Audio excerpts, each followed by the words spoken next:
You bounce. Into it.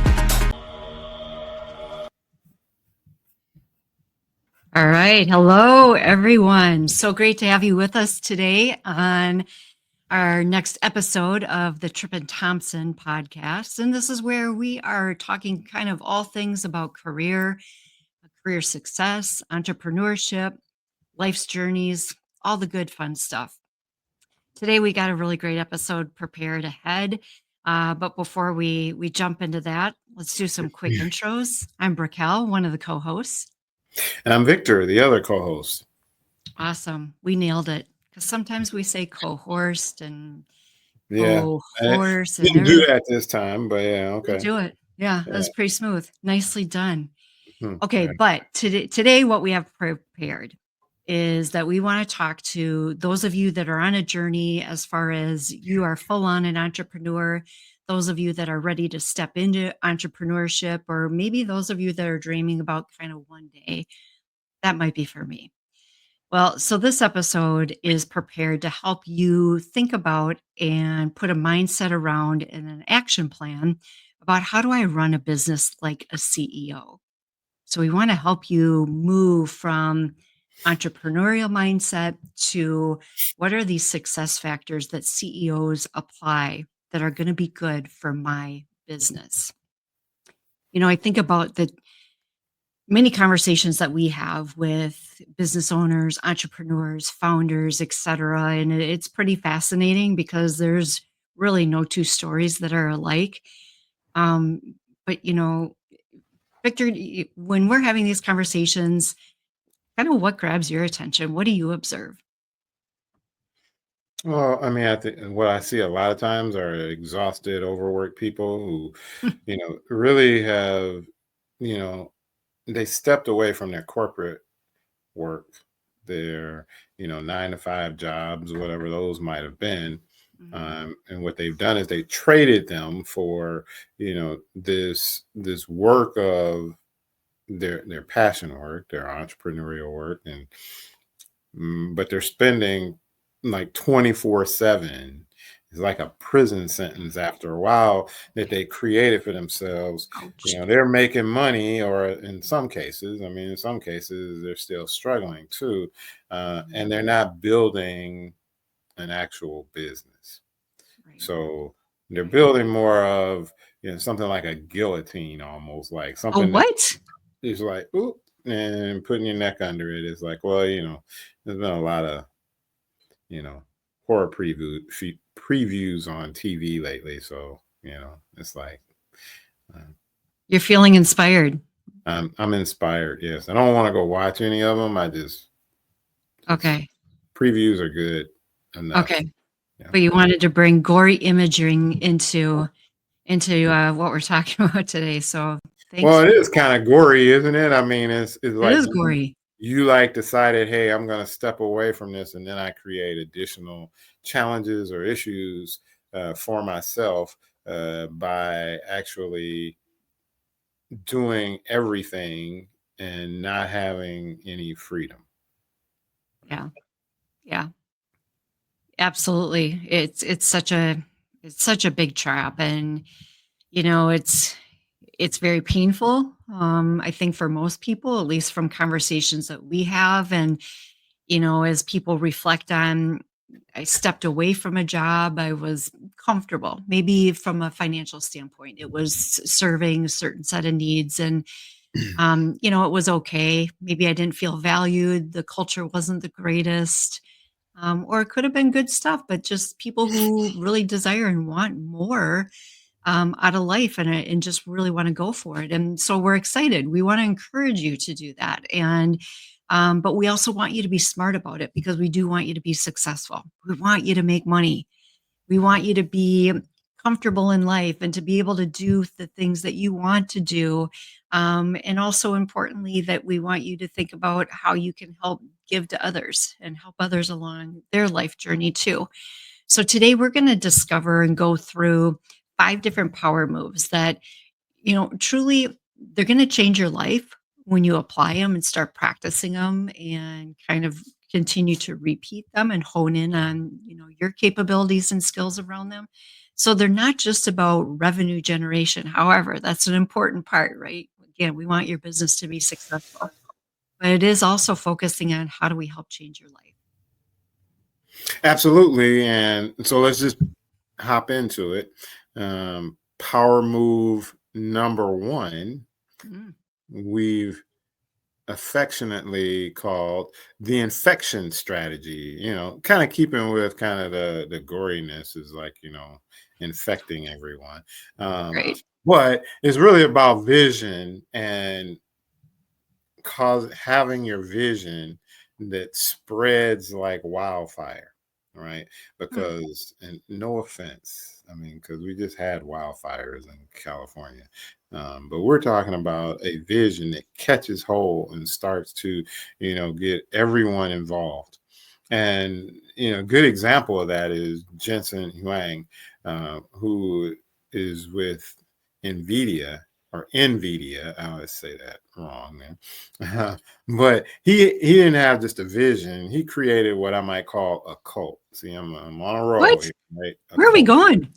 a cult. But Yeah. it's not cult isn't a bad word. It just Okay. like, hey, it's a group of people who are very inspired by something. And in 2006, when everybody was, saying AI is just a fad, right? He stood on the stage and he said, "We will be the platform for artificial intelligence, not just a product or a chip. No, the platform." Similar to just having something like the internet or electricity that just it exists and it's there and it's boom, right? Hmm. Everybody's going to use it. Hmm. Yeah, that boom, like mind-blowing stuff, right? Because you think about, before electricity existed, people could not even fathom or visualize what life would be with electricity, or the internet. You know, there are some generations who don't know life existed without the internet, and then there's some that do know, and what a big game changer that is, and uh, yeah, it's absolutely crazy. And Jensen was known for over a period of 15 years that he continued to profess this. Any platform that he had the opportunity to be in a meeting or taking an interview, whatever it was, like anybody who had ears and was willing to listen to him, he was sharing like his vision. And eventually, his vision kind of caught up with the world, or the world caught up with his vision, but they intersected because AI is here and with a force. Um, it, it really is disruptive in a lot of different ways, right? There's so many discoveries with AI, but with the platform that he professed would be coming to fruition, this is now the stuff that is driving Chat GPT, self-driving cars, cancer research. All of these things run on NVIDIA's technology. That's pretty amazing too, right? And when you think about this and you think about the idea that he kept inspiring people within the organization to see that vision, Yeah. and that then brought action about. Mhm. So here's kind of a gut check question for all you listeners out there. Hmm. If I asked your last three employees, if you have employees, or your last three clients to repeat your vision, or even just give me the basis for your vision, what would they tell us? Would they all give us the same information? Would they be able to state what your vision is? Or will we get three very, very different answers? Or in some cases, what might be worse, I don't even know. Vision, what's that? So for those that might not be aware quite yet, what is the ideal answer to those questions? The ideal answer is, of course, that people can repeat. your vision every single time, that people understand it, right? It's as easy as understanding when somebody says, just do it. You're talking about Nike. Mhm. Yeah, that's right. And so, okay, let's just jump into it. So, all of you, I want you to write down, grab a pen, paper, grab your smartphone, open the notes app, whatever it is that's going to be convenient for you at this time. Grab a pen and write it on your arm. Doesn't matter, your palm. But what you're going to write down is your North Star into one sentence. And so, this is not like what you do, but it's what you believe. And this is really important. So, putting a statement out there, it's going to be a bold statement. And after you write it down, I want you to look at that statement and think about how can I condense it possibly in half, right? I want to make this really tight and succinct, as much brevity as possibly can go in here. So, we were just talking about Jensen, right, with NVIDIA. And NVIDIA doesn't say we make graphics cards for AI. Honestly, that sounds kind of boring. It sounds really narrowing. So now you're establishing limiting factors about who I can reach as potential customers or how others can think about leveraging the platform to power things maybe that they're researching and working on. Um, and so what NVIDIA came up with was AI is the future. It's super simple, yet it's really, really big and profound. And so that's what I want you to do right now is to write your one sentence, your North Star, and then just make it a really neat, tight, bold statement, similar to the one that was just shared with you. Hmm. Disney has something like that too. Their Yeah. vision has What's theirs? always been for families to have fun. And Nice. so when Disney first started, maybe that was like, the little Mickey Mouse Club or whatever. Um, Hmm. and then the theme parks, and then all of a sudden, Disney is owning all kinds of things, right? So, it's how do families have fun? And as Raquel talked about, it's your North Star, right? So it's your guiding light of, if I ever have a question about whether we should or shouldn't pursue something, I can go back to this, right? You know, AI is the future. So if it's got something to do with AI, NVIDIA is probably there. Probably there. That's right. And if you want your business to be successful into the future, you're probably going to have to embrace AI because it is going to be powering many different things and things that we're not even aware of at this point in time. Um, okay, so then this helps us pivot into the second of our power moves, and this is all about your first leadership game changer, and that is you're going to hire the antithesis or the opposite of you. So we just talked about how things are changing, business is changing, the landscapes are shifting. So what your business vision is today or what it actually operationalizes as today, it's not going to be the same in the tomorrows to come. And so you really have to think ahead and how are you going to start putting the right people into place that are complements of who you are. And I remember last episode, we talked about Sarah Blakely, so the founder and the CEO of Spanx. The Spanx woman, huh? The one that like cut off the bottom of the pantyhose. Yeah, Yep, always yep, remember that's that. how she whipped together a quick prototype, um, but it catapulted her whole company. So her company has grown considerably, but she talks about when she first hit her $4 million in sales in revenue. She was working 18-hour days. This is not sustainable for anybody. You got to put some sleep in there. You got to put some other stuff. So yeah, great. Your company's generating $4 million, but you have absolutely no time to enjoy, the rewards of your hard work. So Hmm. she made a really bold move. And what she did, which honestly, a lot of founders, a lot of entrepreneurs become maybe too egotistical or too afraid to make this move. She went and hired her boss. She Mm. hired her boss. She is the founder and CEO of Spanx. And she goes out and she hires somebody who is her boss.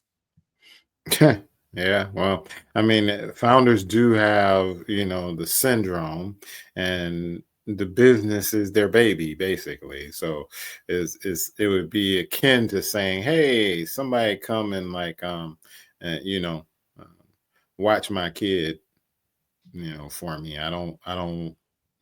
You're gonna be the one that's making all the decisions for me and telling me how to do it." But so she didn't hire an assistant. She didn't hire a manager.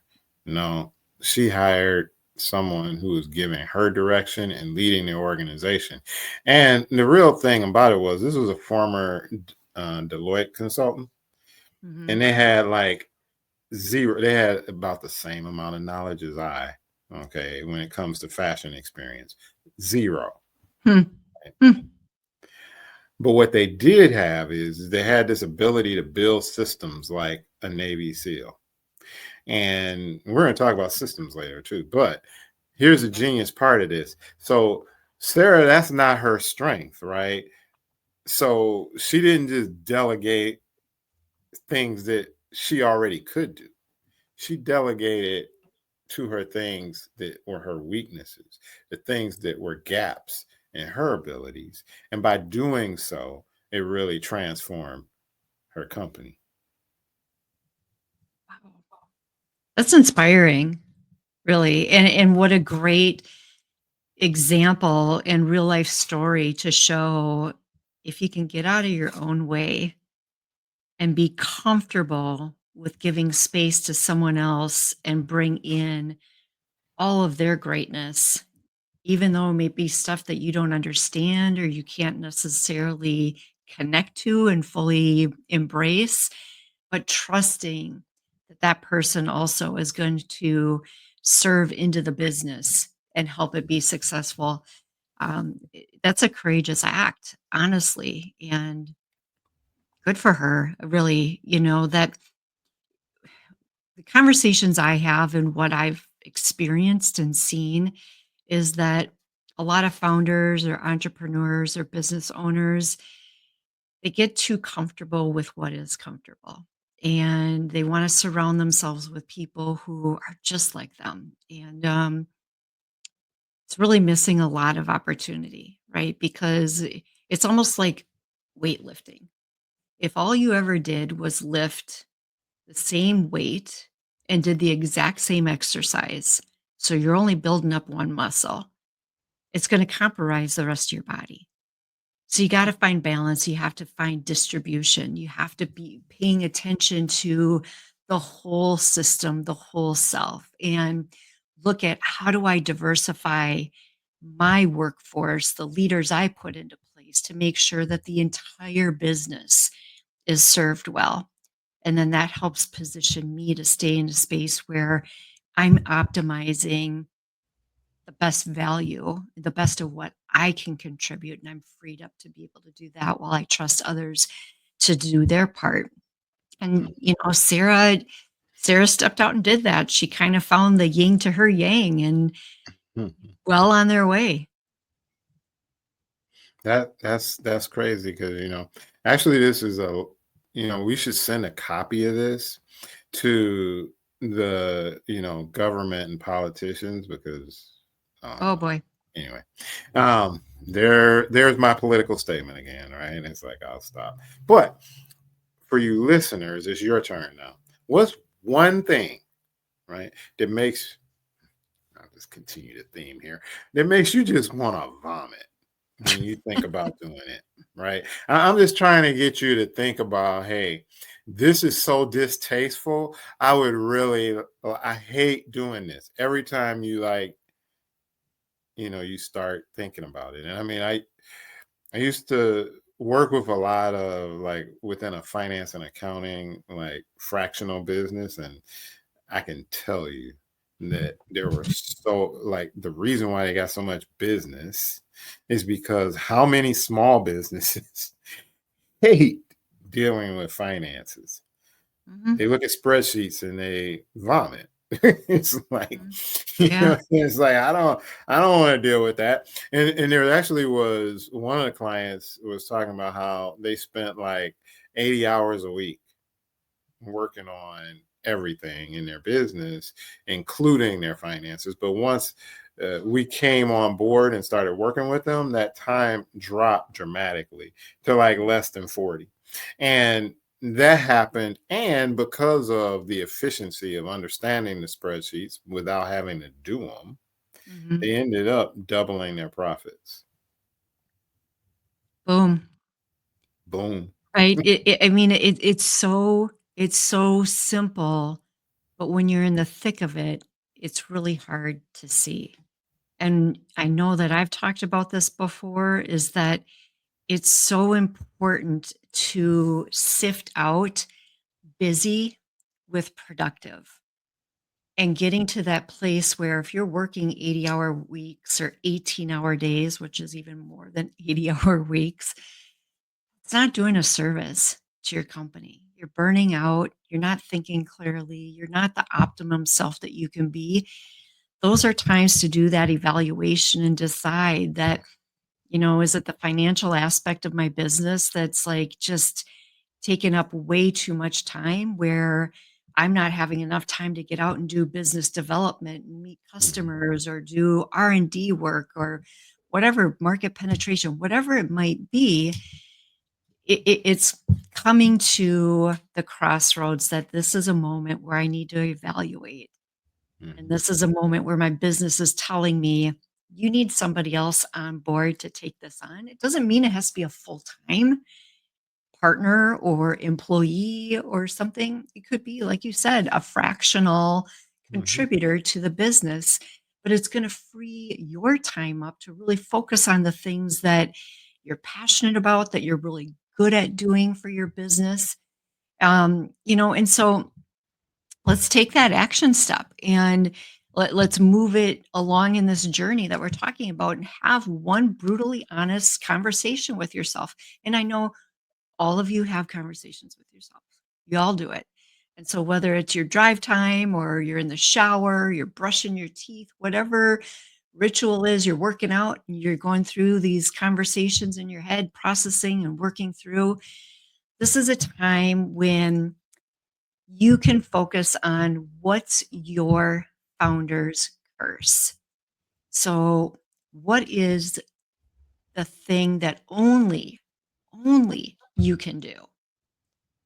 And then everything else now becomes fair game to put into a list and prioritize that list to look at who's my next hire. Again, doesn't have to be a full time person, could be Mhm. somebody for like 2 hours a week. Just take this on so I don't have to do it and I'm freed up. And it doesn't mean this entire list of the things that aren't fully dependent on that only you can do, that you're gonna go out and rampantly deploy, like, a whole group of people to now come in and take it on. So this is something that's planful, but, think about the greatest ankle biter on that list, the biggest time drain. That Mhm. might be a place to start with and look at, okay, what's a resource that I can bring on board that can take that on, again, clear my windshield so that I can keep moving forward with all the good stuff that I can contribute to this business's success. Yeah, if you want to vomit, that would be the thing you probably want to get rid of. That's how I would think about it, at least. Okay. There's always Fair. people out there who can do it faster, better, or cheaper. And when you can find those things, you should go for it. You should. Hmm. Power move number three. Okay. I'm gonna just call it kind of the culture revolution evolution. Hmm.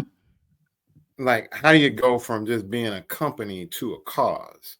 Mm. And I'm not real familiar with a lot of makeup brands, but then last week I wasn't familiar with all that familiar with Spanx either. So I'm learning a lot as Look we at do. you. Yes, I know. Yeah. But there's a excuse me, there's a company called Fenty. You may have Hmm. heard of them. And the reason why you probably heard of them is because Rihanna, who, if you listen to music, you might have heard of her, or she was actually in a movie called Battleship, which was, she may have been in more movies than that. I don't know, but that's the one I remember her from. Anyway, Rihanna built this business, and she didn't build it to just sell makeup. She built it to lead a revolution. You know, for them, beauty for every shade isn't just a tagline. It's kind of like giving the middle finger to an industry that's ignored 80% of the women that it serves. You know, that's what it's like. And no, I'm not gonna actually do it on camera and like show the middle finger, but I think people get it. I think they do. I think people have experienced that and understand what it looks like. So no role modeling necessary. But I think one of the profound things about this is that it's an area that um, founders, entrepreneurs, they really can miss. Is that when this launch happened, to your point, 40 40 shades of foundation were put out as of day one. Now, I don't know how many shades of skin tone there is in the whole globe. I'm thinking 40 probably connects with the majority of at least the target market that Fenty was going for. And so to be able to come out and do that on day one, instant impact, right? You see me, you acknowledge me, I'm included in on your business strategy, and it's something that makes me feel good. And so now what you've done is instantly, you haven't just launched a product, you have launched this movement where you've got brand ambassadors, you've got people who are promoting your product, you've got free marketing really out of this. And truly, it's brilliant. It's just brilliant about how this was such a disruptive way to enter such a competitive industry that so many of the competition do it wrong because Mhm, their field of view is so narrow. mhm, It's so narrow, and too many have been on the sidelines because they don't fit in to what that company's out to achieve, or they're forced to adopt if they really need that product, but it's not serving to them. And Fenty said, "Oh no, wide open aperture. We're going full force." It's just amazing, really. mhm. That is. And I mean that gets to really the heart of the matter of like really being able to service people and make them feel like they belong as part of your organization, right? You get loyal customers that way. You get Mhm, loyal employees that way. So let mhm, me ask you, is your business solving a surface problem or is it a soul problem? Are hmm, you just selling what people want or they believe they want? mhm, Or are you really getting to the heart of it and selling what they need so that they believe in themselves, so that they mm, believe in something bigger? Remember, it's a cause. mhm. Okay. Yeah. Okay. So let's personalize this. So now another action everyone can take is that maybe you have an existing homepage on the internet for your business. Maybe you don't have one yet, but you can visualize it. You can see it. And the headline on your homepage, I want you to think about it maybe differently than it's already positioned. And maybe you already have it positioned in a way that would be encouraged to do so. So, congratulations to you. This might be an affirming message for you. Um, but thinking about that headline, that instead of saying something like "We help X do Y," make it "We believe," and then finish that statement with a controversial truth about your business. And so when we think about Fenty, for example, we believe every woman deserves to see herself in beauty. Now, if you're part of that target market, they're speaking directly to you. They've thought about you, they've included you. It's evidenced in the product that is out and it's available, right? So right away, you've captivated me. You've thought about me. I feel a part of this community. That's really powerful. And that's something that's, it's kind of like honey. It's sweet and it's sticky. So if you can find ways to write headlines like that, make it honey, make it sweet and Mhm, sticky. mm. Nice, honey. Um, that's really interesting because I mean I think that I've been to a lot of like business workshops and things like that, and many times the facilitator always talks about that line. You want to write something that says we help X do Y, and I get it. That helps simplify it for people, right? Mhm. However, this takes it to a whole new level. So if you did have your "We help X do Y," now you can take it to a new level, right? That's really good. I like that. So power move 4 Mhm. is really about systems mastery. I mentioned earlier that we were going to bring up systems later, and here's the cold truth: your business, actually your life, is either built on systems or it's built on you. And guess what? You're not scalable. So if you're not building systems, you're going to have a problem growing. Mhm. Mhm. Yeah.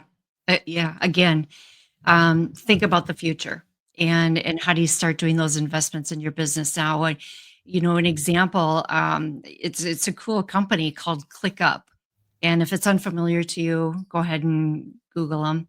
That's another one, right? Like, when did we start saying Google it?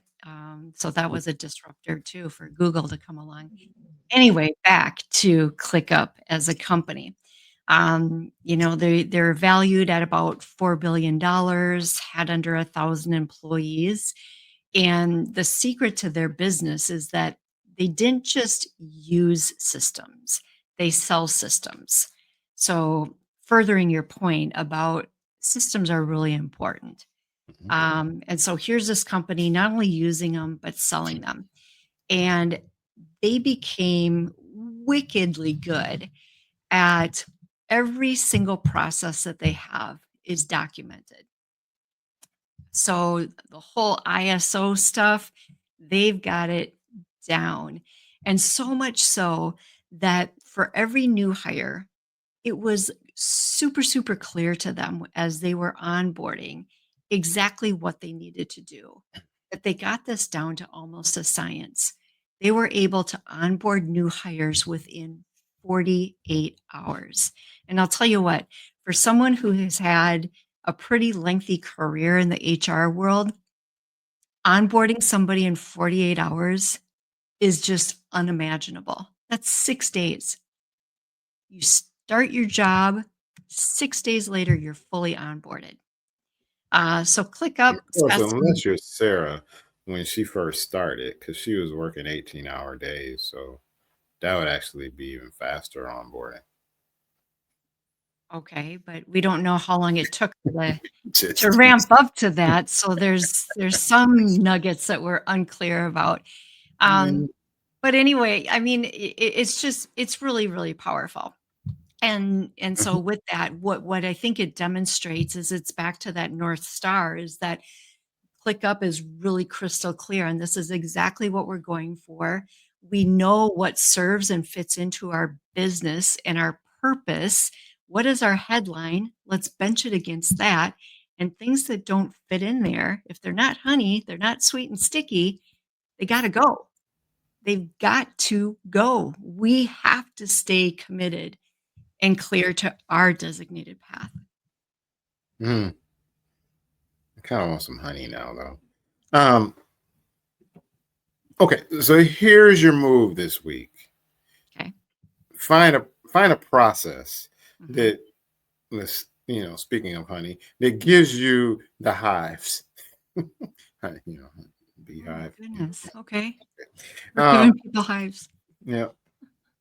So find one, and it could be anything. It could be the onboarding that Briquel you just talked about. It could be inventory management. It could be just like organizing records and files, right? Whatever it Mhm, is, okay. mhm, mhm, And then take that process and record yourself doing that. Like, mm, what are the steps? mhm, You can mhm, use Loom or Zoom or any other, product that has OOM at the end. No, just seriously, you can use your iPhone if you want.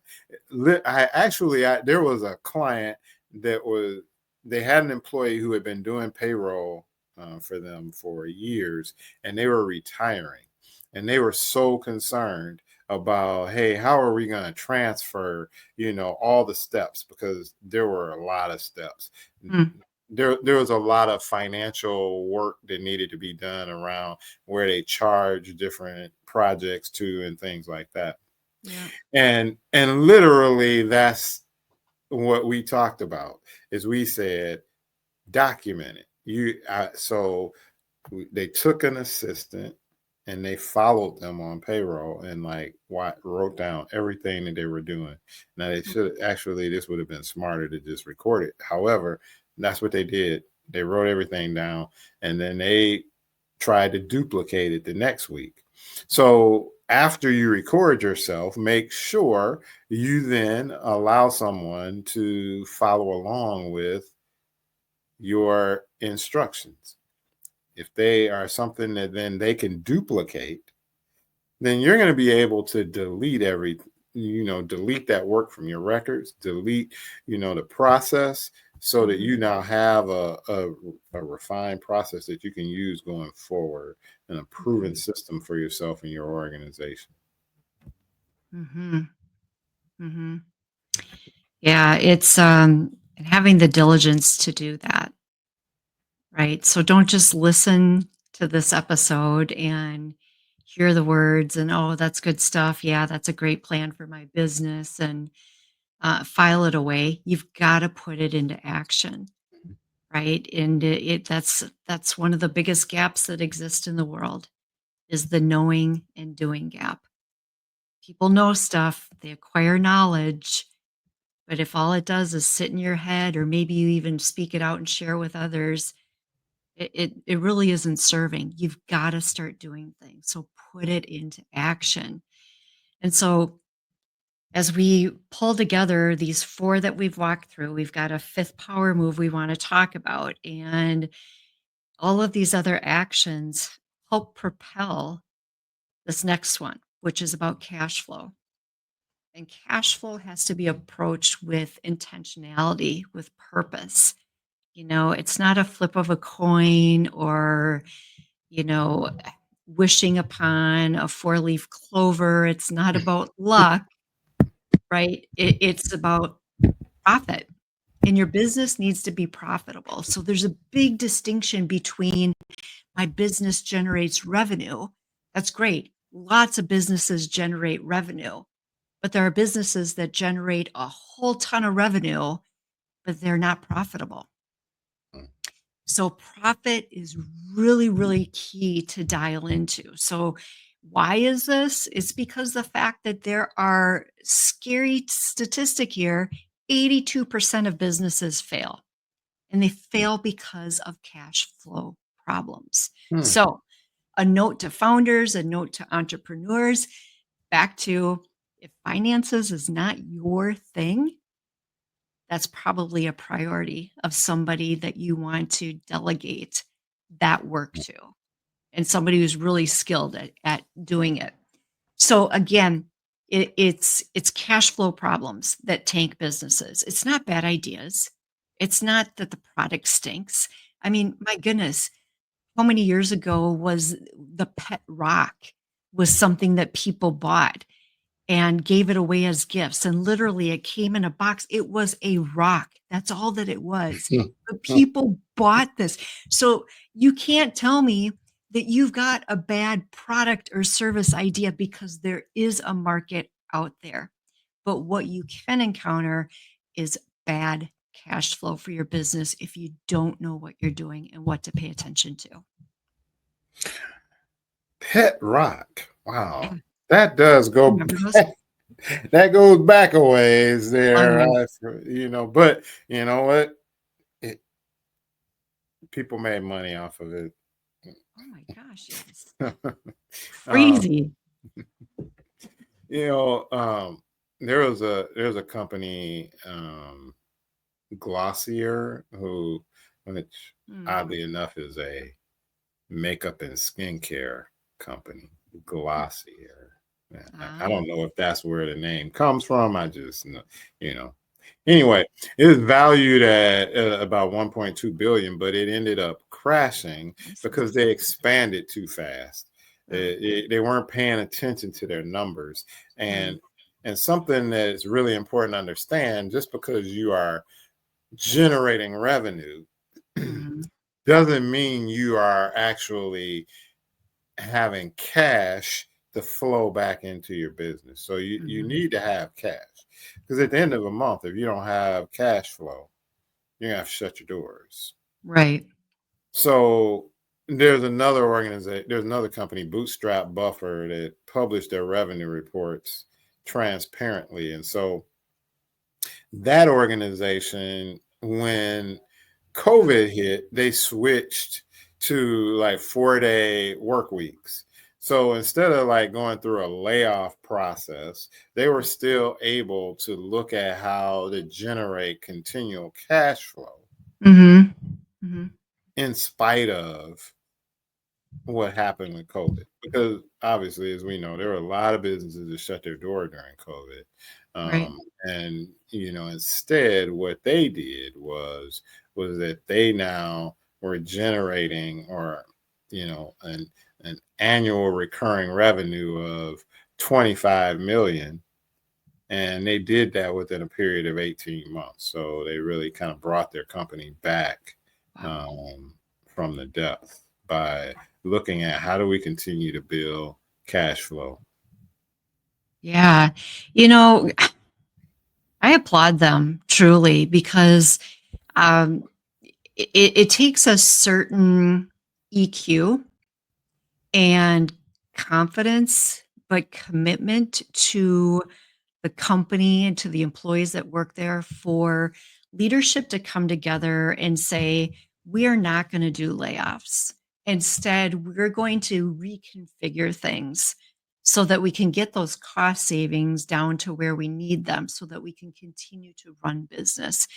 Um, we both have been in organizations and had to have led reduction in forces. And there's multiple impacts with it. One of the things that I think oftentimes gets underserved is the fact that your continuity, your business flow takes a hit. And there's not an effective way to quantify or qualify that at the beginning stages of decision making. It's felt through the process and after things have happened. So when a company says we're not going to do that, they've preserved their continuity of business. And so now, as they weathered the storm, everybody had a part to play in it. Everybody did their part. I'm not saying it wasn't without pain, but they weathered the storm and they came out on the other side fully ready to scale back up again because everything was still intact. And I think that that's so brilliant. Um, Years ago, on one of my trips to India, the Indian airline was going through massive, massive financial challenges. And the CEO was all over the front page of their local newspapers and making a declaration: I will not lay off one employee from this company because it was not the employee that put the business into jeopardy. I will keep everyone on board, but we all will have to make some adjustments. And that was just, it was so inspiring to see this. I feel like we just don't have enough of these stories out there to hear about and to share. And so when we think about the profitability component of it, there's a quick checklist. There's three things to really pay attention to. And so, first of all, you should be doing a weekly cash flow review. And there's a couple of resources. If you're interested in using these, you could use QuickBooks, you could use Pulse. Those aren't the only two, but those are a couple to like, you could go ahead and check them out. Secondly, know your rule of 40. And so your rule of 40 is calculated by your revenue growth plus profit margin, and that needs to be greater than or equal to 40%. All right. Then the third one is you got to find at least one zombie expense, right? It's out See, there. It's you're hidden. embracing the language now, right? What, Vomit, from the horror stories and everything? vomit, yeah, stuff, guillotine, zombies, yeah, Zombies. you're getting there. Getting there. I guess so. But they exist in every business, right? Mhm. So this isn't about shaming people. It exists. And the thing is that these are quick wins about how can I pay attention to something? How can I let this go? Maybe it's a membership, maybe it's a subscription, maybe it's a SaaS tool that you forgot about, whatever it might be. But there are things in there that you could carve out. Or maybe they're not serving your business right now. Okay, so let them go and bring them back when the business really could use the support of whatever that tool can provide. Mhm. All right, so let's bring this all together and think about one final challenge that we want to put out there for everyone. And this is going to be your CEO manifesto. So before the end of the day today, what I want everyone to do is to, again, pen and paper, the notes app on your smartphone, wherever it is that you can just jot something down, is that you are going to write on there, as CEO, I no longer, and then it's not going to be just one blank that you're going to fill in after this. There's a lot of things that you're going to populate here. And you're just going to continue to write a list until you can exhaust this thing. But it's everything that you truly can say it's beneath my pay grade. Because, first of all, you've got to value what you do and you've got to put a number to that. And if there are things that you're doing that are beneath that pay grade, they probably belong somewhere else and with somebody who is fully capable of taking that on. Again, it's about clearing space, freeing up time so you can focus on driving the success of your business. Some examples of where traps can happen is around, bookkeeping. Maybe it's the social media activity. It also could be, client emails. And all of these things are important to your business. So don't get it wrong that there's a suggestion that because it's below your pay grade, it's not that important. All of it is important. But what we want you to do is build your business up so you have the right talent, putting the right amount of attention onto these things again so that you can put your time and attention on the things that you can drive the most power, efficiency, and success through to keep your business moving forward. That's quite a challenge. But as you build that list, then you should take it, post it up somewhere, Put it somewhere where you can go and you can read it out loud. Read it every day. Remember back when we were talking about NVIDIA, and we were saying, how it's like he repeated every meeting, every time he would Yeah. repeat what it was about. So read that list aloud, because that's your surrender list. And Mhm. those are the things you're going to stop doing. If you're really inspired and you have all the resources available, you can stop doing it in the next 30 days. But the real truth is that you're going to want to make that list shrink, right? So don't give yourself an excuse of saying, well, I can't do this or I can't do that. You can certainly shrink the list in 30 days. I don't know what that means for you. It could mean one, it could mean 5 things, whatever it might mean, make that happen. Because every minute you spend in your business is a minute you're not spending on it. Mm. That's worth repeating. Yes, it sure is. So I'll say it again. Mhm. Every minute you spend in your business is a minute you're not spending on it. Yeah, write that one down, people. Seriously. Because your destiny with your business, building up this empire, it isn't waiting for you to identify the right tools or to have the right amount of time. It's literally waiting on you to step into and fully embody being the CEO of this company, of this business, Mhm. and doing all the things that a CEO is needed to do. And you're going to shed all the other stuff and allow others to embrace and do all the great stuff that the other aspects of the business need. But we need you to assume that role as CEO. And we've just given you some 5 power moves that you can apply today and get moving. We're super interested in staying connected with all of you and seeing how your journey, continues to advance. Hear your successes, hear your challenges too. We're here for you. We want to be a resource. And, Victor, when you think about community and relationships, when it comes to entrepreneurs and founders and CEOs, what are some relationships that they really should think about having that surround sound with? So they, relationships, I guess what I think about is that CEOs and entrepreneurs need to have the people who they can trust to carry out their values, their principles. I mean, we talked about these big 5 things. And so when you identify people who can help you in those 5 areas, who actually, believe in your vision, who have passion around helping your business thrive, those are people that you want to surround yourself with. You can also surround yourself with people who are mentors and people who have done some of the things that you are looking to do, who have expertise in different areas. You know, because then you can learn and you can glean from them.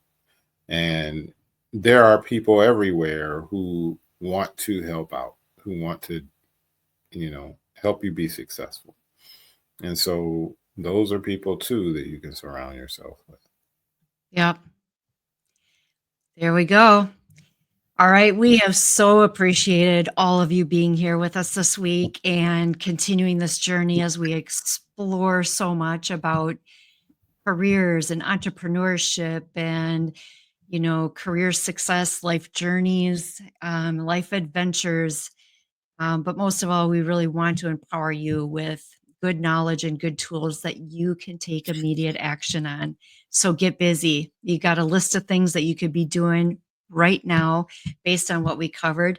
So get out there and go ahead, start building your legacy. Do it.